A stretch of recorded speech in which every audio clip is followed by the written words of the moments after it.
finished Fulham 3, Liverpool 2, and to be honest, Brian, I think it was a result probably nobody would have predicted before the game kicked off.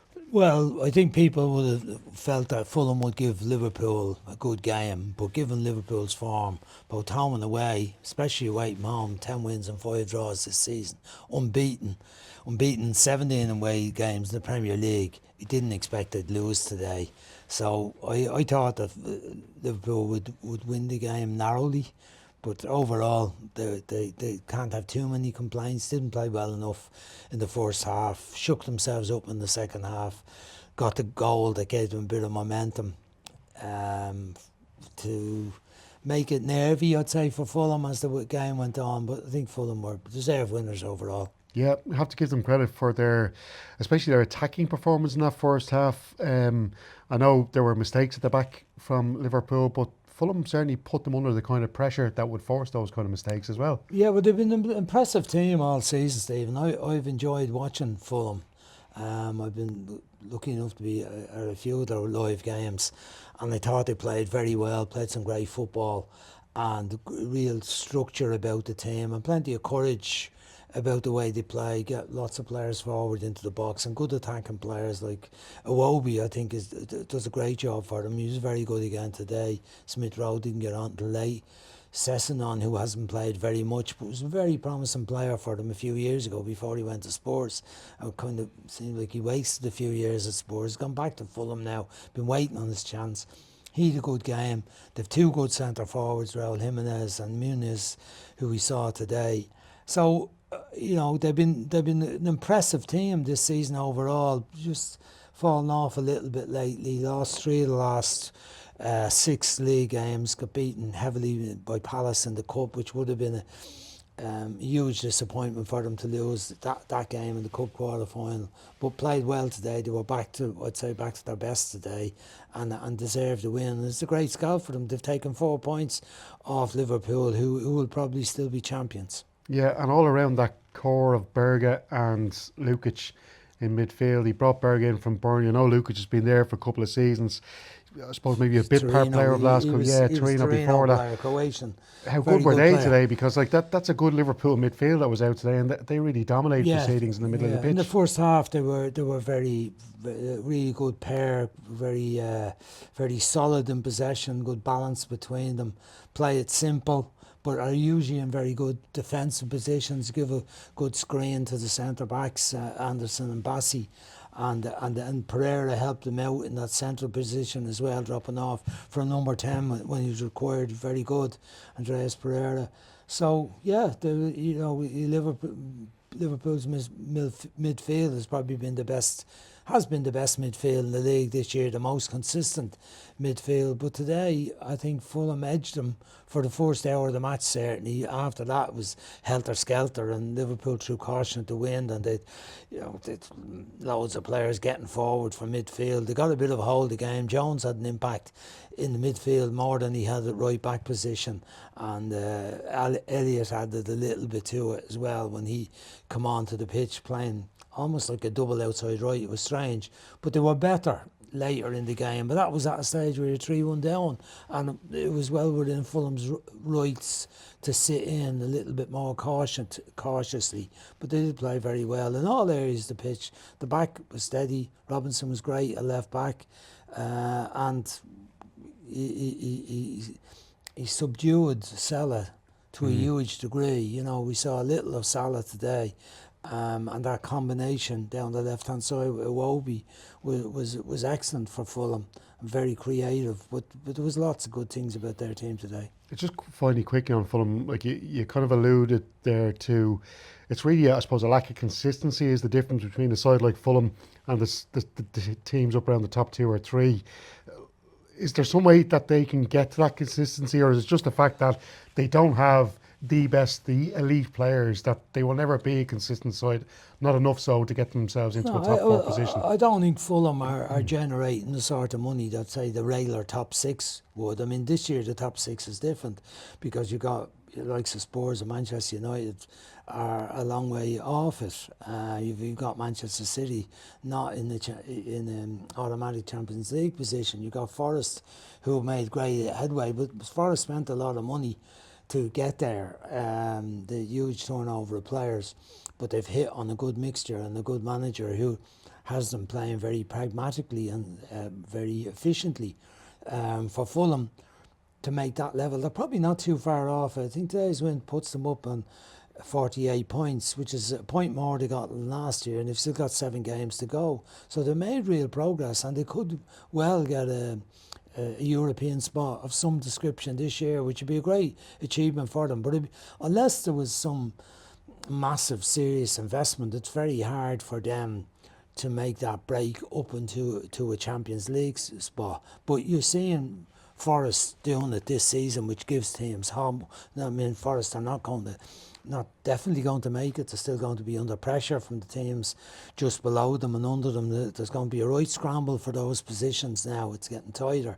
Newcastle obviously back in very good form. Manchester City going to be fighting. Chelsea not too far. Chelsea are obviously up there and in and about. Brighton not too far away either. There's lots of clubs who are not too far off making that jump up to get up, but I just think it's too much for Fulham. I don't think they've resources. I think like their better players will move on. I know Pereira's been talking about him going. I think Andy Robinson, there'll be clubs wanting him.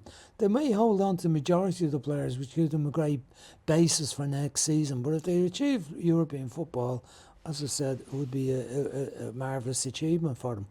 So Liverpool, Brian, like looking over the last few results, like they've been beaten by Fulham. 3 defeats in 4 games now. Yeah, out of the Champions League, got beaten in the League Cup final. It was a draw with PSG, really. They weren't beaten, they were beaten on penalties. Beaten on penalties, but beaten in the cup final. Just the fact that their performance have been below par, and not just that, but like the players you expect to be dragging them through these tough matches, Van Dijk, Mo Salah, Gravenberch, who was brilliant for most of the season, they're all off. They're all off it coming into a really crucial part of the season. So, like, look, they are 11 points clear, but is there any cause for concern there, do you think, with this Liverpool team now? Yeah, I think you need to look at the next few fixtures. What's it? West Ham at home, Leicester, Spurs, and next 3 games. Then you're getting into a couple of sticky ones with Chelsea and Arsenal. I think the next couple of games after that.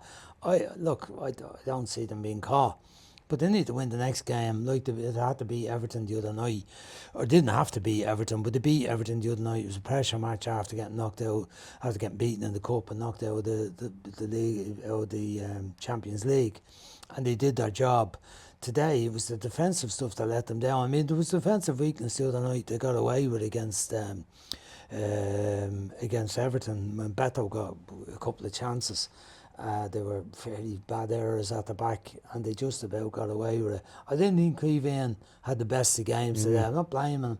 Third goal, I thought he might have done better. The second goal was Andy Robertson made 3 mistakes in that. I mean, first of all, he played the crossfield ball. Then when Iwobi didn't score at the first attempt, he headed it back to Iwobi, and then he got himself in the way of the shot that Kelleher would have saved. So, you know, there was a few players that didn't help him very much today. Kanate was wobbly from the start. Van Dijk got done very badly on the third goal. Brilliant play by Rodrigo Muniz. Brilliant goal, but still poor defensive work on his part, and Curtis Jones wasn't great either. So, you know, they need. I mean, they could do with Trent back and Conor Bradley come in and had an impact in the second half. I'd see him starting ahead of Jones in the next game in the right back position. Whether Jones gets one of the midfield spots, maybe he will. But overall, I don't see them being caught still, even they got beaten today, just their second defeat of the season. But the maximum points I think you can get now is 90, but that won't over-concern them. I think it'll be just about going game to game now and saying, let's get the points and let's get the business done when eventually they do it. Look at Arsenal, like drawing against Everton yesterday. I know they got that match against Real Madrid. That was probably kind of, I suppose, distracting them slightly, even though they wouldn't admit to it. But do you think overall, just the lack of pressure on Liverpool in this part of the season, somebody really put them under pressure for that Premier League title, has been disappointing? Well, it may be disappointing overall for the league that there isn't a real a real battle for the title, where we're looking at the run on and what the fixtures are and who's playing who and how it might turn, and will it come down to the last game?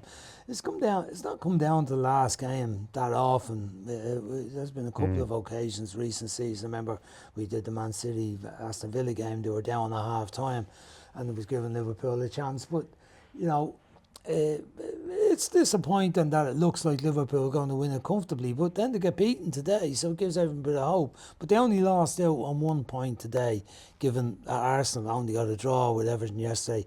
Arsenal's focus now, I think, is on the Champions League for the next couple of weeks. You say rightfully so. I mean, they've, it's a massive competition. They've got a chance. Real Madrid beaten last night. Valencia, wasn't it? I think beat them last night. So we know it's Real Madrid's competition. They usually do their stuff. But won it last year, beat Dortmund in the final. They usually come into their own at this end of the season time. But Arsenal have a chance. They rested a few players yesterday and got a point.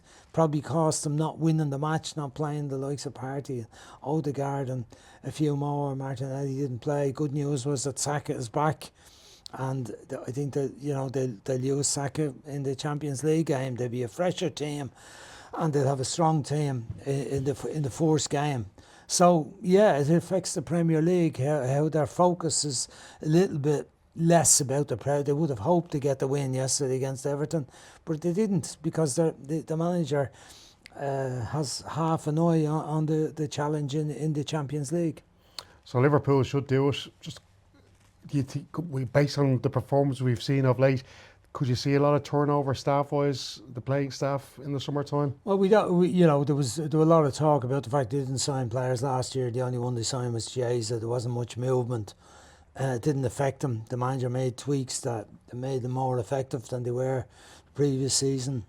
The Gravenberch one, I was talking to John pre-match about John Duggan. Gravenberch moving back into the central midfield position, in the whatever you call it, number 6 role, has been really, really effective. Little bit of a juggle with some of the front players' positions. And the emergence of Bradley has been a great one for them, because if Trent goes, they have a ready replacement. Doesn't look like they need to spend 50 or 60 million to get a right back. Bradley looks like he's ready to do the job. They have Kwanzaa. They've a couple of other players. Still Gomez is still injured, who's a good option for them. But the big thing is, does Salah go? Does Van Dijk go? Does Trent go? I think Trent is the most likely. The other two, we have to wait and see what's happening. It's going on a long time, and I'm sure it's a little bit unsettling in the background, not knowing one way or the other. But I'm sure they have their targets, Liverpool. The recruitment has been generally very good. Núñez has been a failure for them, that they spent a lot of money on, but they'll get a good bit of it back if they move him on this year. They'll probably go for another, I'd say, similar type centre forward, but probably someone a bit more technical than Núñez. So I wouldn't say there'll be a massive turnover of players, but I think it'll be about probably a couple of players going and 2 or 3 players, key players, coming in. Great stuff, Brian. Thanks a million. Thank you, Stephen. Good day, good game.